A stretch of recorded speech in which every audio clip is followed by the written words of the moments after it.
Hello friends, आज का topic हमारा रहेगा थर्ड और ये 6th क्लास के एनसीईआरटी हम यहाँ पर कर रहे हैं। आपको बुक उठाने की ज़रूरत नहीं है। यहाँ से आपको सारे क्वेश्चन एक लेसन से जितने बनते हैं सारे के सारे क्वेश्चन वाइज मिल जाएंगे। तो वीडियो में तक बने रहिएगा। एचटेट के लिए बहुत इंपॉर्टेंट क्लास है, उसके साथ साथ सी टेट और डीएसएसबी के लिए भी बहुत इंपॉर्टेंट है। जो एसएसटी हमारा वहाँ में पूछा जाता है तो उसके लिए भी ये क्वेश्चन इंपॉर्टेंट है। तो हमारा आज का टॉपिक रहेगा भोजन संग्रह से उत्पादन तक। भोजन जो है संग्रह से उत्पादन, यानी संग्रह इकट्ठा करना, उत्पादन फिर उसका उत्पादन करना, कृषि करना सीख जाना, ये सब यहाँ पर हम पढ़ेंगे। बसने की जो प्रक्रिया है वह कब से शुरू हुई। एक क्वेश्चन हमारा फर्स्ट क्वेश्चन बनता है बसने की प्रक्रिया। तो एक क्वेश्चन ये फर्स्ट है, तो 12,000 वर्ष पहले शुरू हुई थी बसने की प्रक्रिया, ये क्वेश्चन बन जाता है। फसल जो बसने की प्रक्रिया वह क्या है, यहाँ पर मैंने क्वेश्चन बनाकर लिख दिया है। लोगों द्वारा पौधे उगाने और जानवरों की देखभाल करने को बसने की प्रक्रिया का नाम दिया गया है। तो जो लोग हैं जो पौधे उगाते हैं और जानवरों की देखभाल करते हैं उसको क्या कहा है, बसने की प्रक्रिया का नाम दिया है। और यहाँ पर जो फसलें उगाई गई गेहूं और जौ, बसने की जो प्रक्रिया शुरू हुई उस समय पर सबसे पहले गेहूं उगाया गया, फिर जौ उगाया गया। ठीक है फ्रेंड्स, इससे पहले वाले टॉपिक्स में हम कवर कर चुके हैं कि विंध्याचल एरिया जो है वहाँ पर चावल की कृषि सबसे पहले की गई थी। तो अगर वैसा क्वेश्चन आए तो उस तरह का आंसर हमें अटेम्प्ट करना है। यहाँ पर हमें पूछा गया है बसने की प्रक्रिया ने जब लोगों ने बसना शुरू कर दिया था, घर बनाना शुरू कर दिया, तो सबसे पहले कौन सी फसल उगाई थी, गेहूं और जौ। और जो पशु है वो है कुत्ता और भेड़ बकरी। नेक्स्ट क्वेश्चन है हमारा बसने की प्रक्रिया 12,000 साल पहले शुरू हुई। नेक्स्ट है हमारा सबसे प्राचीन फसल गेहूँ और जौ। सबसे पहले वाली फसल है गेहूं और जो पशु कुत्ता भेड़ बकरी, ये हम कर चुके हैं। जानवर चलते फिरते जो है खाद्य भंडार कहे गए, जिसे दूध मांस प्राप्त करते हैं। जो जानवर है वह चलते फिरते खाद्य भंडार, चलते फिरते खाद्य भंडार किसे कहा गया, जानवरों को कहा गया। और यहाँ से इस तरह क्वेश्चन पूछा जा सकता है, जानवर चलते फिरते क्या कहलाते थे, खाद्य भंडार कहलाते थे, जिसमें दूध मांस प्राप्त करते थे। ठीक है फ्रेंड्स, मैं इस तरह से आपको टीच करने वाली हूँ कि आपको वीडियो को स्किप नहीं करना पड़ेगा कहीं पर भी। आपके टाइम की भी मैं बहुत ही ज़्यादा सेविंग करने की कोशिश कर रही हूँ ताकि आपका टाइम भी बचे और आपकी रिवीजन भी बहुत अच्छे से हो जाए। यहाँ पर जो थर्ड टॉपिक जो हम कर रहे हैं इसमें ये हमारा क्वेश्चन, कृषक तथा पशुपालक होने के साक्ष्य पूरे उपमहाद्वीप में पाए गए हैं। तो जो कृषक है और पशुपालन होने के जो साक्ष्य हैं वह पूरे महाद्वीप में पाए गए हैं। उपमहाद्वीप, कौन से महाद्वीप में, उपमहाद्वीप में पाए गए हैं। इनमें सबसे महत्वपूर्ण पश्चिम और उत्तर क्षेत्र में, आधुनिक कश्मीर में और पूर्व तथा दक्षिण भारत में पाए गए हैं। ठीक है, तो जो ये पाए गए हैं वह कृषि और पशुपालक, ये सारे जो साक्ष्य पाए गए उपमहाद्वीप में पाए गए हैं। और इनमें सबसे जो महत्वपूर्ण है वह पश्चिम उत्तर क्षेत्र में और आधुनिक कश्मीर में, आधुनिक जो कश्मीर है उसमें, और पूर्वी तथा दक्षिणी भारत में पाए गए। नेक्स्ट हमारा क्वेश्चन देख लेते हैं। फ्रेंड्स राइटिंग पर मत जाइएगा क्योंकि बहुत स्पीडली मैंने ये नोट्स तैयार किए हैं आपके लिए, तो राइटिंग थोड़ा सा इशू रहेगा। इतनी गंदी राइटिंग तो है नहीं, बट यहाँ पर आपको अच्छे से समझ आ जाएगा। 1 से 2 बार वीडियो को आप देख लेते हैं, सुन लेते हैं, तो आपको साथ साथ सारे क्वेश्चन आंसर लर्न हो जाएंगे। उपमहाद्वीप में जो है अनाज के जले हुए अवशेष भी मिलते हैं। उपमहाद्वीप में कौन से अवशेष मिलते हैं, अनाज के जले हुए अवशेष। तो यहाँ से क्वेश्चन बन सकता है कौन से महाद्वीप में अनाज के जले हुए अवशेष मिलते हैं, उपमहाद्वीप में। ठीक है, उपमहाद्वीप में कौन से अवशेष मिलते हैं, अनाज के जले हुए अवशेष। और सबसे पहले बसने की प्रक्रिया जो है यह उपमहाद्वीप से शुरू हुई थी। ये जो हम करने वाले हैं यहाँ से अनाज और हड्डियाँ और पूरा स्थल, कहाँ कहाँ पर अनाज और हड्डियाँ या ये इस तरह की चीज़ें मिली हैं और कौन कौन सी जगह पर मिली हैं, यहाँ पर मैं इसकी एक शॉर्ट भी बनाकर डाल दूंगी ताकि आपके लिए हेल्पफुल रहे। यहाँ से आपको 1 या 2 नंबर का क्वेश्चन 101% पेपर में देखने को मिलेगा। 100% आपको यहाँ से एक क्वेश्चन मिलेगा। अनाज और हड्डियाँ, इसलिए बिल्कुल ध्यान से कीजिएगा। अनाज और हड्डियाँ जो हैं पूरा स्थल, यहाँ पर अनाज और हड्डियों में गेहूं, जौ, भेड़, बकरी, मवेशी। गेहूं, जौ, भेड़, बकरी, मवेशी ये कहाँ से मिले? ये मिले पूरा स्थल महेंद्रगढ़ आधुनिक, जो कि पाकिस्तान में, आधुनिक में पाकिस्तान में है। महेंद्रगढ़ से क्या क्या मिले? गेहूं, जौ, भेड़, बकरी, मवेशी ये अवशेष यहाँ से मिले हैं महेंद्रगढ़ आधुनिक पाकिस्तान में। चावल, जानवरों की हड्डियों के टुकड़े, चावल और जानवरों की हड्डियों के टुकड़े ये मिले हैं कोल्डी हवा। कहाँ? कोल्डी हवा आधुनिक उत्तर प्रदेश में। उत्तर प्रदेश को जो आधुनिक में उत्तर प्रदेश में है कोल्डी हवा, यहाँ से चावल और जानवरों की हड्डी के अवशेष मिले। चावल, मवेशी, मिट्टियों पर खुरों के निशान। चावल, मवेशी, मिट्टियों पर जो खुरों के निशान है ये मिले महागढ़ा आधुनिक उत्तर प्रदेश में है। आधुनिक उत्तर प्रदेश में है, महागढ़ा से मिले हैं हमें मवेशी और मिट्टी पर खुरों के निशान। ये मैंने इसीलिए डाल कर रखे हैं क्योंकि इस तरह के क्वेश्चन बनते हैं। मिट्टी पर खुरों के निशान कहाँ से मिले हैं? तो कौन से पुरास्थल से मिले हैं? महागढ़ा आधुनिक उत्तर प्रदेश में। नेक्स्ट हम चलते हैं गेहूं और दलहन। जो ये गेहूं और दलहन है ये कहाँ से? ये है गुफक्राल, ये है गुफक्राल और यहाँ पर आधुनिक कश्मीर में। गुफक्राल आधुनिक कश्मीर में ये गेहूं और दलहन के शेष मिले हैं। गेहूं और दलहन, कुत्ते, मवेशी, भैंस, भेड़, बकरी ये कहाँ से मिले हैं सारे? ये हैं बुर्जहोम आधुनिक कश्मीर में। कहाँ पर? बुर्जहोम आधुनिक कश्मीर में।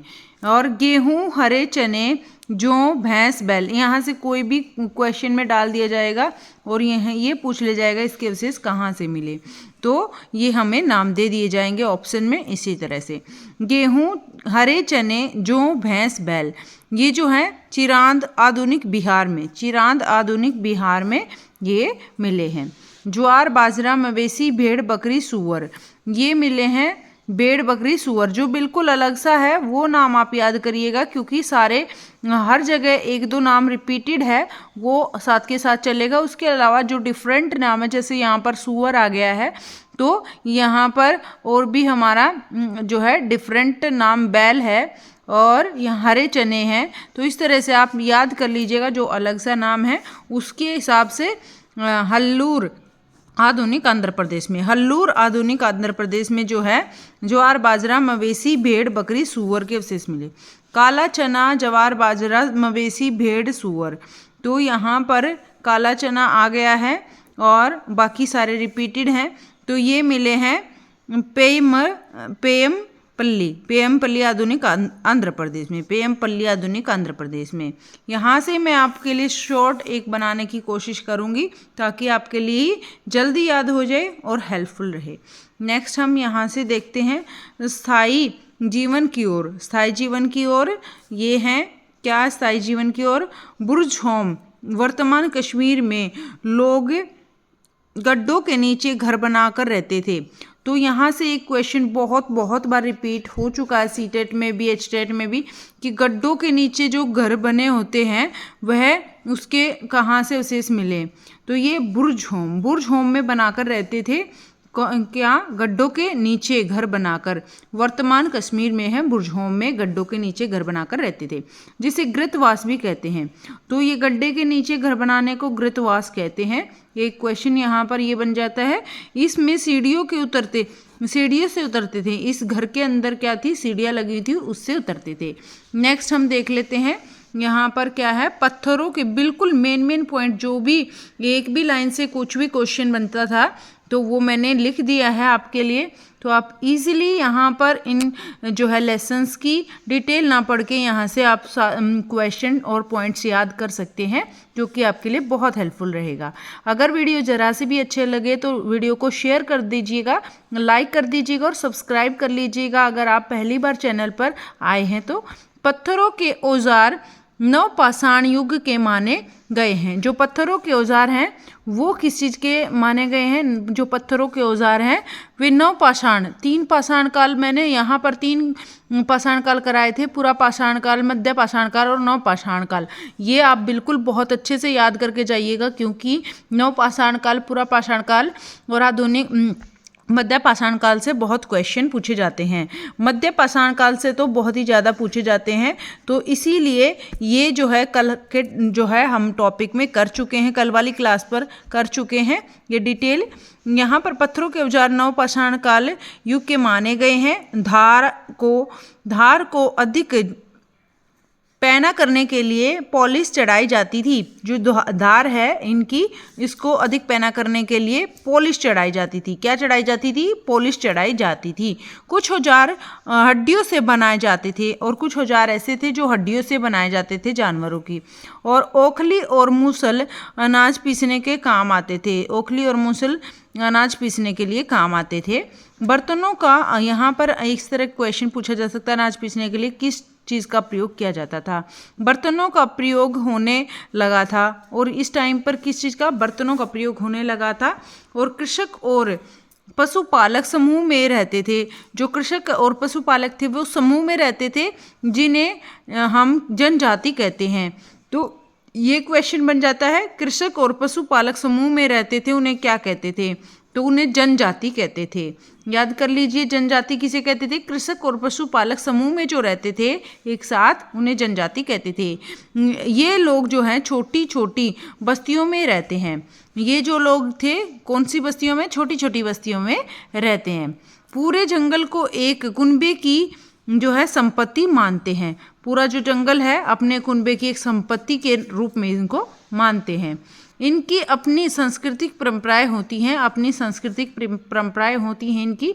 किसी वृद्ध व्यक्ति, नौजवान योद्धा या फिर पुरोहित को नेता मान लिया जाता था। कोई भी बूढ़ा आदमी होता है या नौजवान व्यक्ति होता है या फिर कोई भी शक्तिशाली योद्धा होता, उसको नेता बना लेते थे ये अपना। ये तो यहाँ पर हम नेक्स्ट क्वेश्चन, थोड़ी स्पीड ज़्यादा रहेगी फ्रेंड्स, ताकि आपके लिए टाइम की जो है शॉर्टेज है वो भी टाइम भी सेव होए और आपका ज़्यादा से ज़्यादा रिवीजन भी हो जाए। क्योंकि बहुत सारे लेसन्स हैं हमारी। 3 बुक 6th की हैं, 3 बुक 7th की, तो 3 बुक 8th की हैं। कम से कम 6, 7, 8 का तो हमारे कवर होना ही होना चाहिए, और 9th और 10th का भी। ईरान जाने वाले सबसे महत्वपूर्ण रास्ते वो क्या थे? बोलन दर्रे के पास एक हरा भरा समतल स्थान। ठीक है, ईरान जाने के लिए क्या था? ईरान जाने के लिए सबसे महत्वपूर्ण रास्ते बोलन दर्रा। कौन सा? बोलन दर्रे के पास एक हरा भरा समतल स्थान था। ठीक है, गांव, यहाँ जो है गांव क्या है? यहाँ वहाँ रहने वाले अधिकांश लोग भोजन उत्पादन में लोग लगे होते हैं।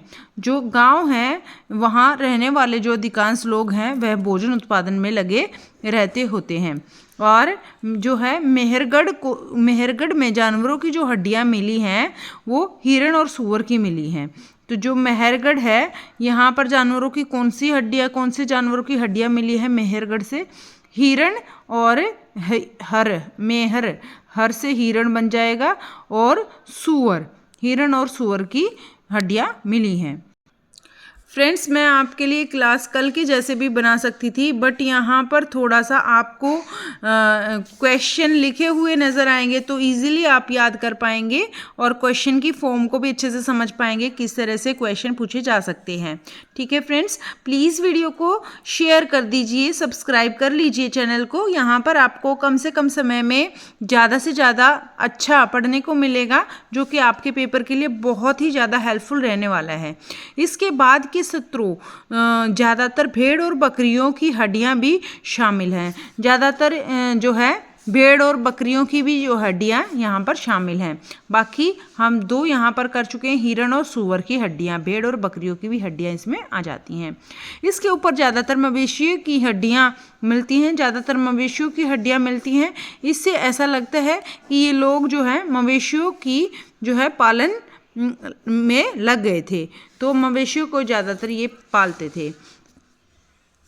चोकर तथा आयातकार, चकोर जिसको बोलते हैं चकोर तथा आयातकार जो है, आयातकार घरों के अवशेष भी मेहरगढ़ से ही मिले हैं। 4 कमरों में से भी ज़्यादा यहाँ पर मिले हैं अवशेष। कैसे कैसे घर मिले हैं? चौकोर और आयताकार। इस तरह क्वेश्चन पूछा जा सकता है कि कहाँ से चौकोर और आयताकार घरों के अवशेष मिले हैं, तो मेहरगढ़ से। और ऐसे भी क्वेश्चन बना सकते हैं कि मेहरगढ़ से किस तरह के घरों के अवशेष मिले हैं, चौकोर और आयताकार, गोलाकार, इस तरह ऑप्शन हमारे आ सकते हैं।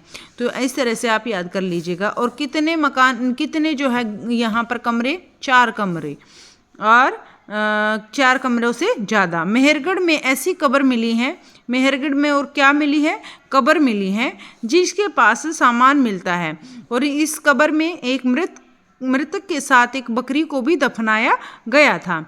और मृतक के खाने के लिए जो है मृत्यु के बाद भी जीवन यहाँ पर मानते थे, इसीलिए उसके खाने के लिए सामान भी रखते थे। तो इस तरह से क्वेश्चन आ सकता है, कब्र के साथ सामान जो मिलता है वह कहाँ से इसके अवशेष मिले, मेहरगढ़ से।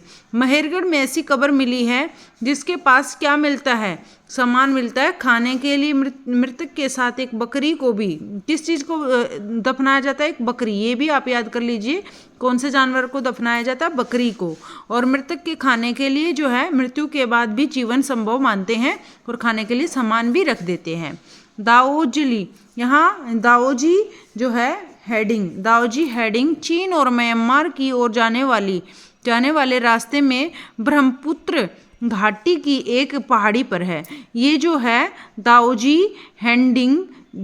जो हेडिंग है, ये चीन और म्यांमार, कहाँ, चीन और म्यांमार की ओर जाने वाले रास्ते में ब्रह्मपुत्र घाटी की एक पहाड़ी पर है। कहाँ, ब्रह्मपुत्र घाटी की एक पहाड़ी पर है। यहाँ जो है खरल और मूसल जैसे पत्थरों के उपकरण मिले। यहाँ पर कैसे कैसे खरल और मूसल जैसे पत्थरों के उपकरण मिले हैं। यहीं से जेडाइट पत्थर भी मिले हैं, जेडाइट पत्थर भी यहीं से मिले हैं। तो यहाँ पर आपसे क्वेश्चन पूछे जा सकते हैं कि जेडाइट पत्थर कहाँ से मिले हैं। दाओजी हेडिंग चीन और म्यांमार की ओर से जाने वाले रास्ते में ब्रह्मपुत्र घाटी की एक पहाड़ी पर। और संभवतः यह पत्थर चीन से आया होगा। तो यह पत्थर कहाँ से आया होगा, जेडाइट पत्थर संभवतः चीन से आया होगा। ठीक है फ्रेंड्स, तो यहाँ से काफ़ी सारे क्वेश्चन बन जाते हैं इसमें से ही। आगे चलते हैं। नेक्स्ट है कासट्स्म। यहाँ पर अति प्राचीन लकड़ी जो सख्त होकर पत्थर बन गई, अति प्राचीन लकड़ी जो सख्त होकर क्या बन गई, पत्थर बन गई। औजार और बर्तन इसे बनाते हैं। तो कासट्स्म क्या है, ये बहुत इंपॉर्टेंट है। कासट्स्म क्या है, एक लकड़ी है। कासट्स्म अति प्राचीन लकड़ी जो सख्त होकर क्या बन गई है, पत्थर बन गई है। आगे चलते हैं। नेक्स्ट क्या पॉइंट है, इसके क्या बनाते हैं, औजार बर्तन भी हम इसके बना लेते हैं। आगे चलते हैं। नेक्स्ट मेहरगढ़ बस्ती है उसका आरंभ 8000 साल पहले हुआ और बसने की प्रक्रिया 12000 साल पहले हुई। ये क्वेश्चन अपने दिमाग में रखने हैं आपको। तो दाओजली हेडिंग में जो है जेडाइट पत्थर मिलता है जो चीन से आया होगा, यह माना जाता है। चीन और म्यांमार की ओर जाने वाले रास्ते ब्रह्मपुत्र घाटी की पहाड़ी पर ये मिले। तो इस तरह से मैंने पॉइंट यहाँ पर मेंशन कर दिए हैं ताकि इजीली याद रह सकें। नेक्स्ट देखते हैं। नवपाषाण युग के सबसे प्रसिद्ध पुरास्थलों में से एक चताल हयूक तुर्की में है। तो नवपाषाण युग के सबसे प्रसिद्ध पुरास्थल जो है, सबसे प्रसिद्ध नवपाषाण युग के, वह एक चताल हयूक तुर्की में है। चताल हयूक कहाँ पर है, तुर्की में है। और नेक्स्ट क्वेश्चन है, सीरिया से लाया गया चकमक पत्थर लाल सागर की कोडियों तथा भूमध्य सागर की सीपियाँ। यहाँ पर इंपॉर्टेंट है, सीरिया से, कहाँ से, सीरिया से लाया गया चकमक पत्थर। चकमक पत्थर कहाँ से लाया गया, सीरिया से लाया गया। लाल सागर की कोडियाँ, और कहाँ की कोडियाँ, लाल सागर की कोडियाँ तथा भूमध्य सागर की सीपियाँ। और कहाँ की सीपियाँ, भूमध्य सागर की सीपियाँ। याद कर लीजिए, ये क्वेश्चन भी इम्पोर्टेंट है। हलूर में ज्वार भाटा मिलता है। हलूर में क्या मिलता है, ज्वार भाटा मिलता है। नेक्स्ट हमारा लेसन स्टार्ट हो जाता है, लेसन नंबर 4, आरंभिक नगर। ठीक है फ्रेंड्स, वीडियो में अंत तक बने रहिएगा। मैं यहाँ पर ज़्यादा से ज़्यादा कवर कराने की कोशिश कर रही हूँ, इसीलिए थोड़ा सा टाइम तो लगेगा ही, पर यहाँ पर आपको बुक खोलने की ज़रूरत नहीं पड़ेगी कि आप अगर बुक से लेसन पढ़ते हैं तो वहाँ से आपको इससे बाहर क्वेश्चन नहीं बनेंगे। आरंभिक नगर 150 साल पहले पंजाब में रेल लाइन बिछाई जा रही थी। तो कब, कितने साल पहले रेल लाइन बिछाई जा रही थी? 150 साल पहले। कहाँ पर? पंजाब में रेल लाइन बिछाई जा रही थी। हड़प्पा के अवशेष मिले। वहाँ से क्या मिले? हड़प्पा के अवशेष मिले। 150 साल पहले हड़प्पा के अवशेष मिले थे। पंजाब में रेल लाइन बिछाई जा रही थी। हड़प्पा आधुनिक पाकिस्तान में है। हड़प्पा कहाँ पर है आधुनिक में? ये क्वेश्चन बन सकता है। आधुनिक में हड़प्पा पाकिस्तान में है। और खंडहर जो है उपमहाद्वीप के सबसे पुराने शहरों में से एक है। खंडहर जो है उपमहाद्वीप के सबसे पुराने जो शहर हैं उनमें से एक है, चूँकि यह नगर की खोज सबसे पहले हुई थी। क्योंकि यहाँ नगर की खोज सबसे पहले हुई थी। याद कर लीजिए, खंडहर जो है उपमहाद्वीप के सबसे पुराने शहरों में से एक है, चूँकि यहाँ नगर की खोज सबसे पहले हुई थी। इन शहरों का निर्माण लगभग 4700 साल पहले हुआ था। जैसे कि मैं स्टार्टिंग में बता चुकी हूँ, इन शहरों का निर्माण सबसे पहले 4700 साल पहले हुआ था। नगरों की विशेषता, यहाँ पर नगरों की विशेषताएं, पश्चिमी भाग छोटा था। जो पश्चिमी भाग है वह छोटा था लेकिन ऊंचाई पर बना था। पश्चिमी भाग छोटा था लेकिन ऊंचाई पर बना हुआ था। पूर्वी भाग बड़ा था लेकिन निचले इलाके में था। तो यहाँ पर एक क्वेश्चन बन सकता है, एक नहीं 2-3 क्वेश्चन बन सकते हैं कि जो पश्चिमी भाग है वह ऊंचाई पर था या नीचाई पर था। तो वह छोटा था और वह पश्चिमी भाग ऊंचाई पर, और पूर्वी भाग बड़ा जरूर था। तो यहाँ पर देखो को इसका ये भी साइज भी पूछ सकते हैं, और इसकी ऊंचाई पर था या नीचाई पर था। तो पश्चिमी भाग छोटा था और ऊंचाई पर था। पूर्वी भाग बड़ा था और निचले हिस्से में था। याद कर लीजिए, ऊंचाई वाले भाग को पुरातत्वविदों ने नगर दुर्ग कहा। जो ऊंचाई वाले जो भाग थे उनको क्या कहते थे? नगर दुर्ग कहते थे। तो नगर दुर्ग किसे कहते थे? ऊंचाई वाले भाग को, जो पुरातत्वविदों ने कहा था नगर दुर्ग। याद कर लीजिए, बहुत बहुत इंपॉर्टेंट क्वेश्चन यहाँ पर बने हैं ये। निचले हिस्से को निचला नगर कहते थे। निचले हिस्से का ये ऊंचाई वाला ज़्यादातर बनता है क्वेश्चन, निचले हिस्से को निचला नगर कहा है। विशेष तालाब जिसे स्नानगार कहा गया है, मोहनजोदड़ो में बनाए गए थे। तो यहाँ पर स्नानगार कहाँ पर मिले हैं? मोहनजोदड़ो में मिले हैं। इसके अवशेष सबसे विशेष तालाब होते थे ये। ईंट और प्लास्टिक का इस्तेमाल करके चारकोल की जो परत है वह रिसाव को रोकने के लिए 2 तरफ से सीढ़ियाँ बनाई जाती थी। चारों तरफ कमरे और कुएं से भरा जाता था इसको। तो इम्पोर्टेंट बहुत बहुत है। तो क्या किस किस चीज़ से बनता था ये?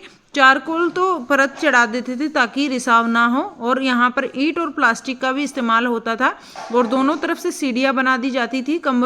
चारों तरफ कमरे बना दिए जाते थे और कुओं से पानी इसमें भरा जाता था।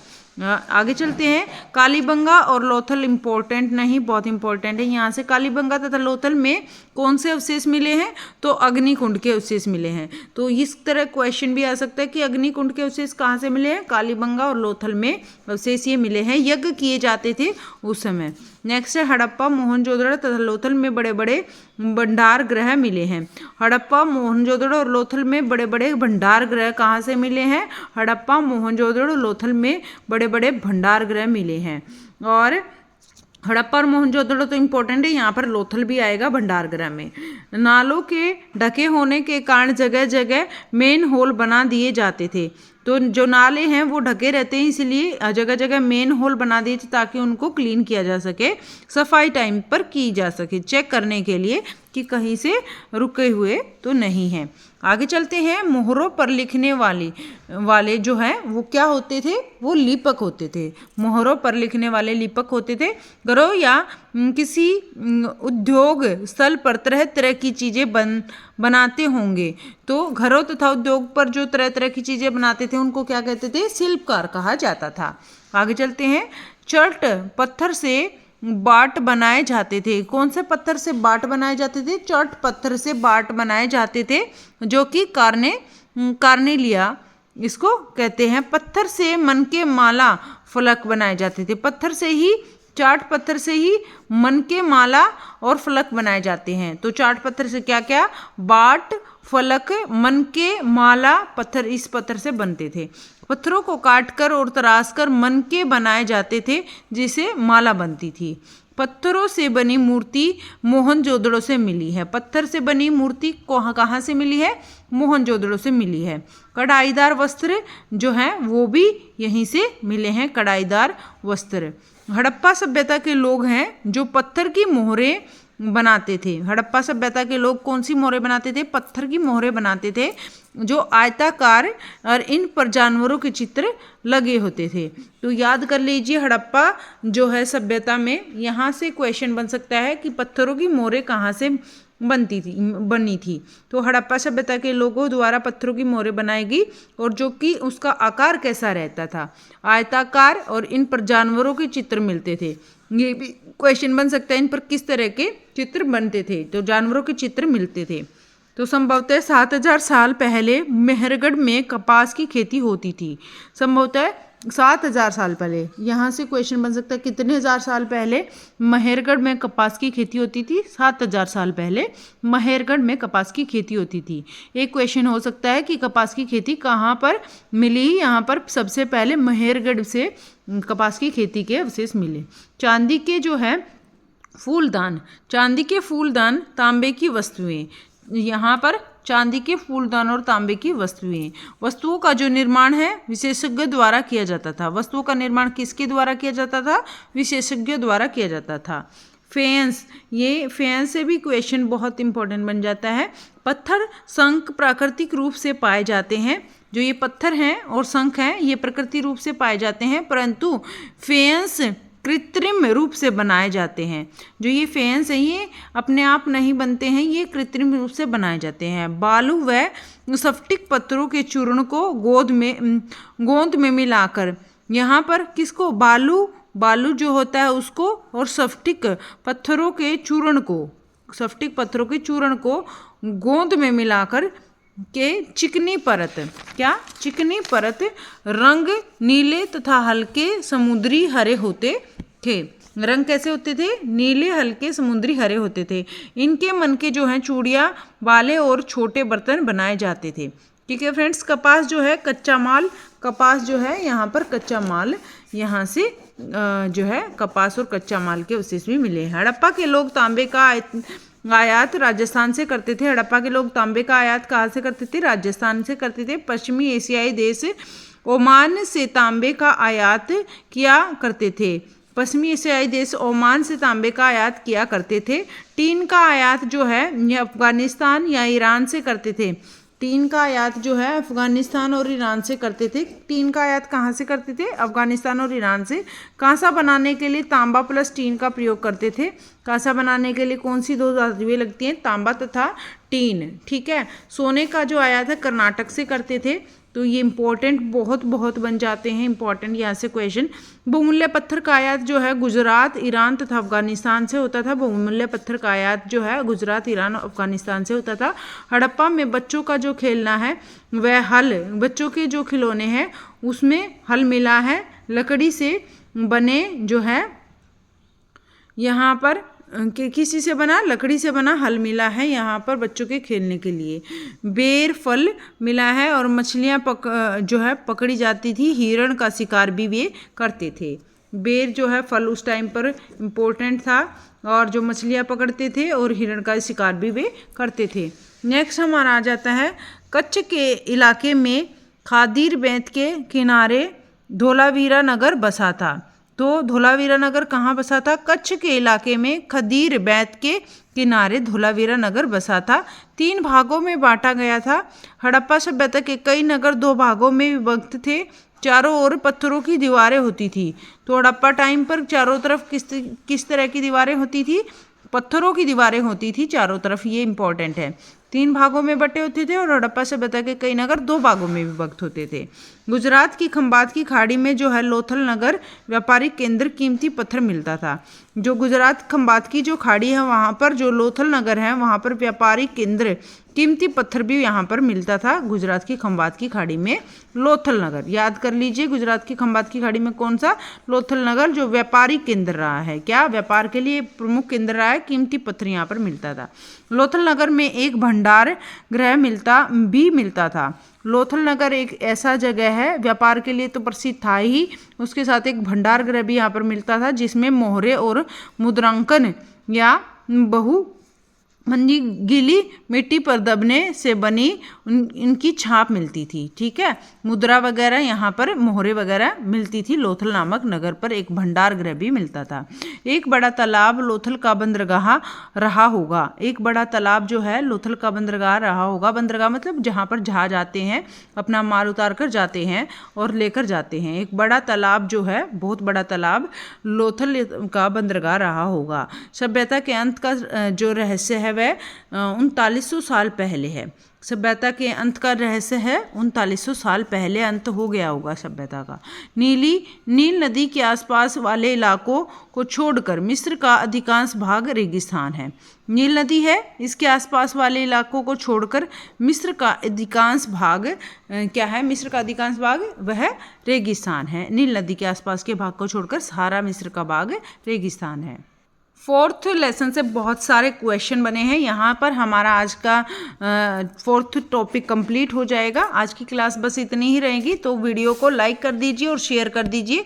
फटाफट से कर लेते हैं इस एक पेज को भी। लगभग 5000 साल पहले बड़े बड़े मकबरे बनाए गए जिन्हें पिरामिड के नाम से जाना जाता है। लगभग कितने 5000 साल पहले बड़े बड़े मकबरे बनाए गए जिन्हें पिरामिड के नाम से जानते हैं। पिरामिड के नाम से किनको जानते हैं? बड़े बड़े मकबरे बनाए गए 5000 साल पहले। इसमें शवों को दफनाते जो ये पिरामिड थे, पिरामिडों में क्या करते थे? जो मर जाता था व्यक्ति उसके शव को दफनाते थे, जिन्हें हम मम्मी भी कहते थे।